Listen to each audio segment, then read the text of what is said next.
Hey there everybody, Eric from Outer Limitless coming at you today with another video. Now here in my hands, my Ruger 1022, which in my journey getting into firearms, I've definitely been enjoying trying out different types of firearms. At this point, getting really into the rifle, this 1022 is fantastic. But the only thing being, well, where I can actually make it to the range at times, it is a little bit difficult with just the iron sights to sight out at the distances at which I'm practicing. So with that comes scopes. And at this point, I have gotten my hands on a couple of these Vortex scopes. So here the Copperhead and here the Crossfire 2, both of which, as I mount them on my Ruger 1022, I do need to zero these out. I definitely need to get my rifle sighted in. So in today's video, what we're gonna do, I hit the range, I go through all of the steps that I took to get these two quote unquote zero. Now, results do vary, but I have gone through this in detail. I have my targets here. I'm gonna show you the process I went through. I'm going to talk to you a little bit about what my results were, and well, I'm hoping that some of you have some experience to share. This for me is to really demonstrate what it's like to be a novice, getting into this hobby, getting into these different fairly, and I'm not going to say like super technical, but somewhat technical little things that you need to do to get your firearms completely dialed in. But with that said, I have a whole bunch to do and a whole bunch to share with you. And if you're interested in seeing a little bit more about what I'm about to get into, do me a favor, stay tuned.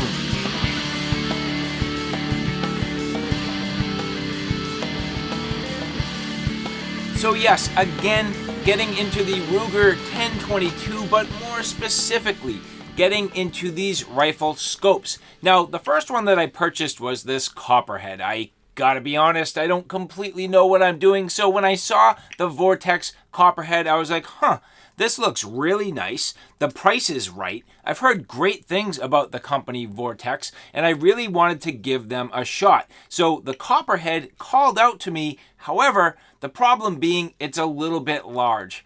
The optics range is good for what I need it to do, but it's just a little large, a little bit bulky. And so thank you very much to my viewer Spectre, who did provide me with the recommendation to go now with the Crossfire 2.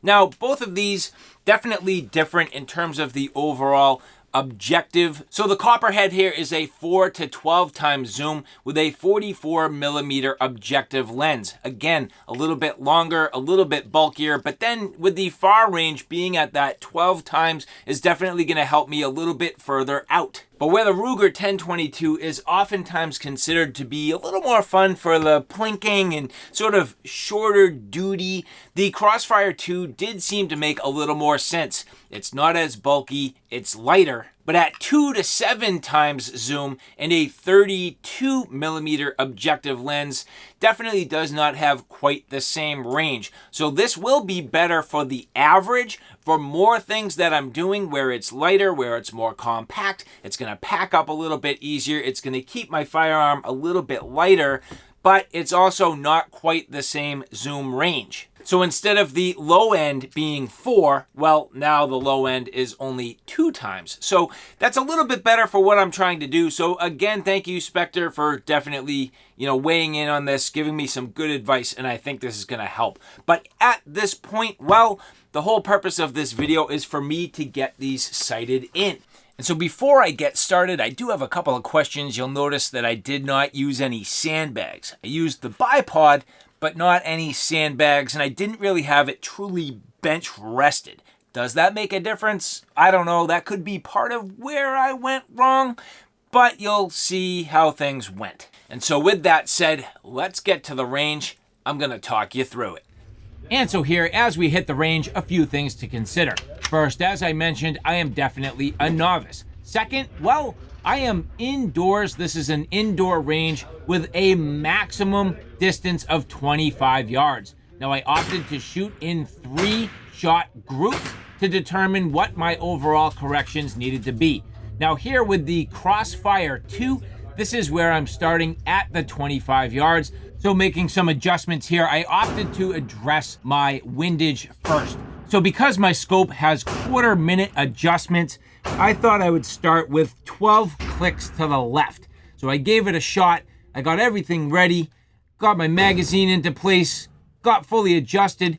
I took 3 more shots, and well, the actual results have me a little bit stumped. The reason being, the actual shot pattern did not change nearly as much as I thought it would.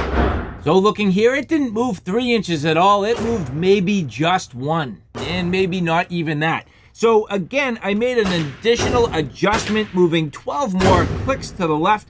I wanted to see what would happen. Checking my pattern, it definitely made another adjustment. Another about, I would say, 1 inch to the left. Now I made a full 36 click adjustment. Here, this is much better. You can see pretty much aligned in terms of my windage. So at this point, I decided I'd make some adjustments in my overall elevation. So again, 1/4 minute adjustments here. I made 16 click adjustment up. Now taking my 3 shots, I needed some further adjustment. Getting into this here, well, unfortunately, this is a 22. I suffered a fairly significant jam. It took me quite a while to be able to get this cleared. These soft bullets are really an issue, and mine happen to be hollow point, so when they get jammed, they really get jammed. But figuring this out, I finally got it together, taking some shots here. After all of the work here, standing up, trying to do this handheld and not on the bipod, generally speaking, I feel as though I was able to make some reasonable adjustments overall.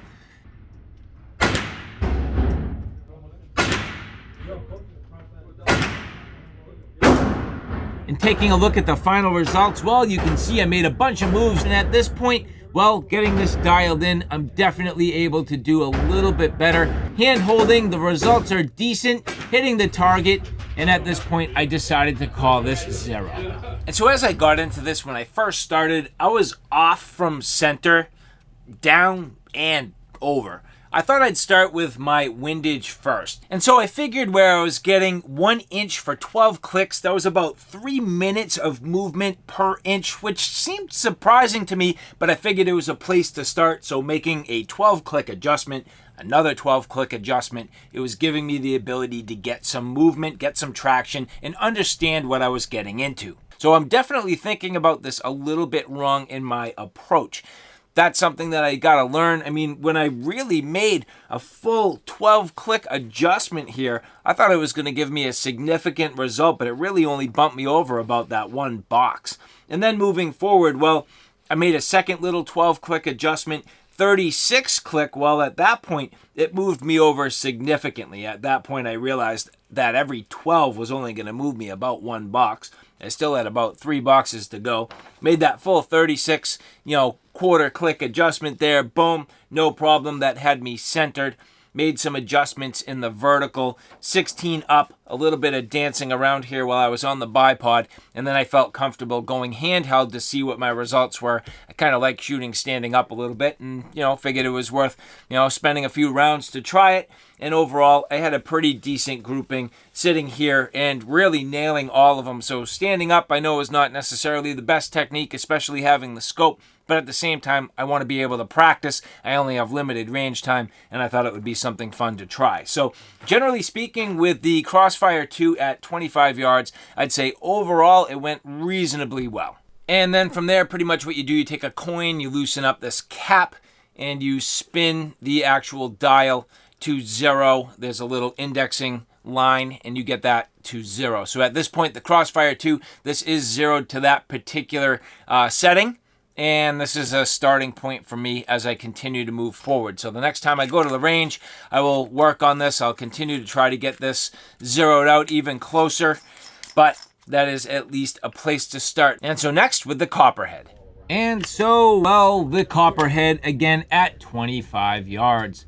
Naturally, this started with a heavy-duty jam. Again, this is a 22. Well, able to get it clear and getting into action. Again, I'm doing 3-shot rounds, so trying to get this zeroed in. And no, jamming again. What a difficult time. Again, when this jams, it jams super hard. And so it's unfortunate when you're trying to do something that takes a little bit of a methodology, but getting back on target. Here, 3 shots.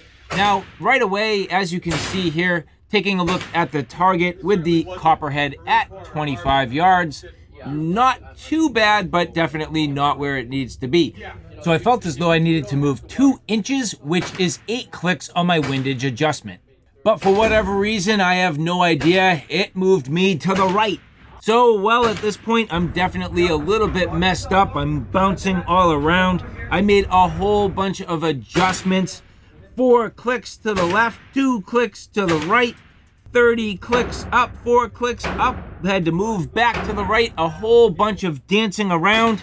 To be completely honest, I didn't have a very good understanding of why this was reacting the way it was. But I finally got it a little bit sighted in, standing up, taking a bunch of shots, hoping for the best. Well, again, mixed results. As I took a look to examine my results, I barely even hit the target. I had 2 shots at the bottom of the page. I couldn't exactly understand why. And so if it sounded like my description of what went on was all over the place, that's actually very accurate. It was. I cannot understand for the life of me. As you look at this here, I started in this bottom corner. Again, I felt as though I was off about 2 inches of adjustment. So where my scope is 1/4 minute adjustments, that would be 8 clicks of the dial on my windage adjustment. So when I did that, and I know I moved it left, it moved it to the right. I just don't understand what happened. I don't think it's technique. I don't think it's trigger pull. I was pretty methodical in the way I approached it. So again, this went 8 clicks left, 4 clicks right, 2 clicks back. I wanted to start working up, 30 clicks up, 4 more up, 12 more up, 4 to the left, 8 to the right, 8 up, 8 left, 8 up. I mean, I worked my way to get to this, but then my final results, you can see 1 punched way up high, 2 down low. The results were just all over the place. Now the end results being, well, obviously I handheld, but that's something I definitely want to try and I want to be able to do. I need to regroup. I need to go out. I need to do this again. I think I need to get my diopter better adjusted. I messed with it, and at this point, I think it's off a little bit. So, again, this is not the most easy process for me. I am definitely learning. So if you have any suggestions as to what to do, again, please do me a favor and weigh in below. And so to round out my day, I thought I'd do a little more shooting with the Crossfire 2. I didn't want to have a completely useless time, so I said, well, let's just bring the target into 15 yards and see how it performs. Again, keeping in mind the 1022 is pretty good for the plinking, so I said, well, at 15 yards, it should be good to pick off some pretty basic targets, so let's give it a shot. And well, here's the results. And so at 15 yards with the Crossfire 2, putting 10 rounds down range, you can see here standing up, sighting in, taking my time, trying to have actually a pretty decent pace where I'm taking my time, not really rushing, yet pushing as quick as I can. And, well, the results again at 15 yards, pretty good. I have to say, I am definitely happy with that. All 10 shots hitting nicely, right on the paper, no problem. Again, trying another 10 rounds, standing up, taking my time, yet pushing as quick as I think I can get on target, trying to be accurate, trying to really get these punched right through the center of the target. Well, the results again, not too bad. Very consistent with my first 10. So that tells me that at least at this point, I'm seeing things pretty well. I'm actually sighting in on the target pretty well. But to really prove where I was at with my zeroing on the scope, I thought what I would do is 10 final rounds on the bipod, taking my time, really pushing right at that center of the target, focusing on my trigger pull and trying to nail it. Well, at this point, the results are in. Certainly not perfect, but as I was trying to hit the middle of the target, you can see here just off a bit, a little low and a little to the left. So I think this is off a little bit, but I'll take it as a first attempt. So all right, guys, there you have it. A look at the Copperhead and the Crossfire 2, trying to get these sighted in with my Ruger 1022. Now, as you can see, mixed results. I am actually pretty happy with the results on the Crossfire 2. I think I did a pretty decent job overall getting it lined in fairly well. That went about as good as I could have asked for. And you see by the end of it, well, my results were actually pretty decent. You know, I'm glad that by the end of it, and granted, you know, I'm a novice. Should I have actually zeroed this out and got it, lined in and sighted in at longer distance? Yes, I have to do that. That's without a doubt something I need to do. But keep in mind, I didn't have the ability to go to the outdoor range. I wanted to practice in a controlled environment. The indoor range is all I had, and the maximum distance at 25 yards. So it is what it is for this particular video.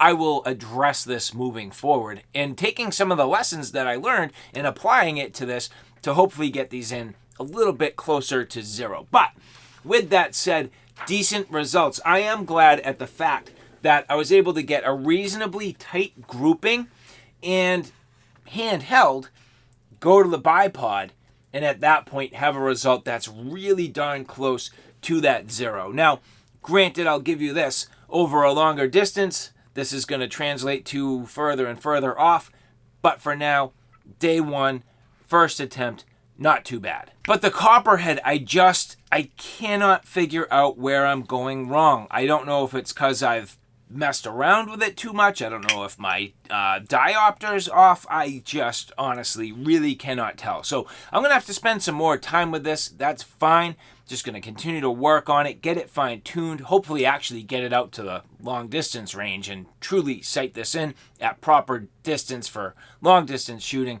But at this point, I am definitely learning lessons. So thank you guys for watching this. If you have any suggestions or any comments, I would absolutely love to hear it. If there is anything I've learned from running my Outer Limitless primary YouTube channel, well, you guys who are the seasoned veterans, you have a ton to offer. So please leave some comments below. I would love to hear it. And for the rest of you, if you like this content, do me a favor, take a look at my Outer Limitless YouTube channel, which is my primary channel. On that channel, I cover everything from outdoor hiking, camping, and backpacking excursions, all the gear that goes with it. So everything from the backpacks, sleep systems, shelter systems, knives, axes, flashlights, you name it. That's my Outer Limitless YouTube channel. So all right, guys, thanks for stopping by. I hope you like what you saw. I hope you found it a little bit informative. If you like what you saw, please like, share, and subscribe. And as always, thanks for stopping by.